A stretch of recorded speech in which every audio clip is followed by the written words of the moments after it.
The sun had barely risen over Orlando when the knock came, a heavy, brutal pounding that echoed like thunder against the rotting wood of Dennis Nash's front door.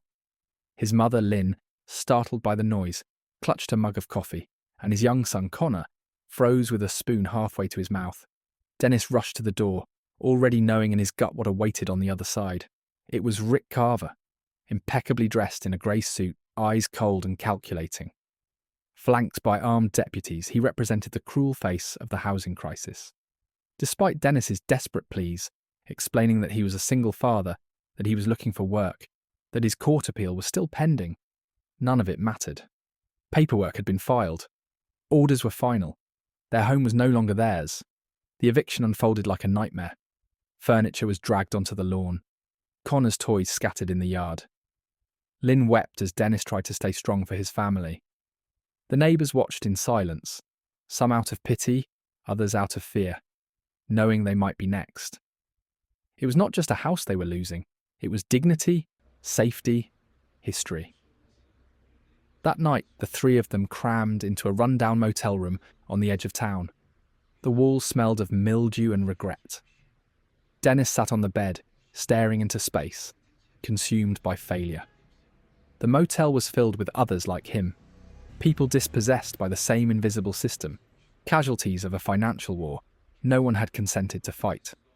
Dennis knew he had done everything right. He worked in construction until the housing market collapsed. He paid his bills, cared for his family, lived honestly. But in America's new economy, honesty wasn't enough. And that knock at the door, it was a warning that survival now demanded something more than hard work. It demanded sacrifice. As he looked at his son sleeping in the motel bed, clutching a worn-out stuffed animal, Dennis made a vow. He would find a way back to stability, back to respect, even if it meant walking through fire. What he didn't yet realise was that the path ahead wasn't just paved with moral compromise, it was drenched in it. The Florida heat clung to Dennis like a second skin as he moved from job site to job site, knocking on doors, handing out resumes, begging for work. No one was hiring. Construction was dead, and Dennis, despite his skill and work ethic, was now just another casualty of an economy rigged from the top down. Then came the unexpected encounter. Outside the very same courtroom where he'd once tried to save his home, Dennis spotted Rick Carver again. The man was orchestrating another eviction, barking into his Bluetooth headset while casually sipping iced coffee. Dennis approached him, not out of hope but desperation. He needed work. Any work. Carver looked Dennis over, reading him like a page out of a ledger. "You want to work?" he asked, almost amused. "Then be ready to get your hands dirty." The offer came quickly. Not construction, not repairs, evictions. Dennis balked. The irony was suffocating. The same man who had thrown him and his family out was now offering him a job to do the same to others. It felt like betrayal, like selling his soul. But Carver was blunt. America doesn't bail out losers, son. You're either getting kicked or doing the kicking. Faced with an impossible choice, humiliation or hunger, Dennis took the job. At first, it was mechanical. Post notices, change locks, supervise movers, keep emotions out of it. But emotions didn't stay buried for long. Every family they displaced reminded Dennis of his own eviction. The crying children, the furious fathers, the helpless mothers. He could feel their anger burning holes through him, even as he told himself it was just business. Carver, meanwhile, pulled Dennis deeper into his world. He explained the loopholes, the banks, the courts, the policies, all built to protect the rich and punish the desperate. He justified everything with a brutal kind of logic.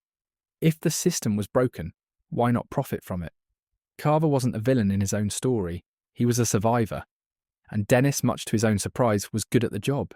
Efficient, reliable, tough when needed. Carver noticed and began rewarding him with money, clothes, even a suit. Dennis bought his mother a washer-dryer. He took Connor out for burgers and new sneakers. For the first time in months, he felt like a provider again. But each paycheck came with a price. A growing ache in his chest, a numbness in his conscience. He was becoming what he once hated. The motel room they still called home reminded him daily that he was playing for the wrong team, but the taste of security, of control, was addictive. Dennis knew he was slipping. The man in the mirror was no longer familiar. But he told himself it was temporary, just until he saved enough, just until he could buy a house again, just until things got better. What he didn't see, what Carver saw all too clearly, was that once you cross a line, going back is never as easy as you think. Money changed things, quickly, drastically. Within weeks, Dennis Nash was no longer the desperate man pacing motel parking lots. He wore pressed shirts now, carried a new phone, drove a company car with tinted windows. His son Connor had a better school. His mother Lynn didn't have to hide her tears behind a motel bathroom door anymore. From the outside, it looked like life had turned around. But what Dennis didn't see was that the walls of his new world were built from the very same pain he once endured. Working for Rick Carver meant more than just handing out eviction notices. It meant orchestrating them, exploiting the same financial traps that had destroyed him. He learned how to manipulate court dates, how to dodge regulations, how to use a family's confusion against them. He watched Carver coach homeowners into unknowingly signing their own ruin, and then smiled as he took their keys. Dennis hated it, and he loved it. There was something intoxicating about the power, the control. No more helplessness, no more humiliation. He was on the inside now, privy to secrets only the wolves knew. He could walk into a bank and negotiate like a businessman. He could look a judge in the eye and not flinch. It was victory, but it reeked. Carver rewarded him generously. There were expensive dinners, invitations to country clubs, whispered plans about future developments. "You've got the stomach for this," Carver told him once, over a glass of scotch. "You just don't know it yet." But Dennis did know something. Deep down, the rot was spreading. One eviction struck him hard. A single mother with 2 children, recently widowed, who had been misled by her mortgage terms. She pleaded with Dennis, tears in her eyes, her hands trembling. "Please," she begged. "We just need more time." Dennis hesitated. Her voice sounded like his mother's. Her son looked like Connor. But Carver stood behind him, arms crossed, mouth tight. "Get it done," he said coldly. And Dennis did. Later that night, Dennis sat alone in the condo Carver had helped him buy. The walls were pristine, the appliances stainless steel, the furniture new. But it didn't feel like home. It felt like a set, a polished lie. Connor noticed the difference in his father too. "Why do people hate you now?" he asked one evening after another family had shouted at Dennis during an eviction. Dennis couldn't answer. Not honestly. The money was flowing, but so was the guilt. Dennis found himself waking up in cold sweats. He avoided mirrors. He drank more. Each dollar he earned seemed to cost him a piece of his soul. And Carver, he seemed immune to it all. "They'd do it to us if they could," he'd say. "We just do it better." Dennis tried to justify it. He told himself he was doing it for his son, for their future. But the future was starting to look eerily like the past. Only now, he was the monster at the door. Dennis Nash stood in front of a mirror, adjusting his tie, but the reflection no longer resembled the man who once fought to save his family home. The suit fit perfectly.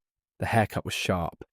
But behind the eyes, something fractured, something gone. His days were a blur of contracts, court dates, and evictions.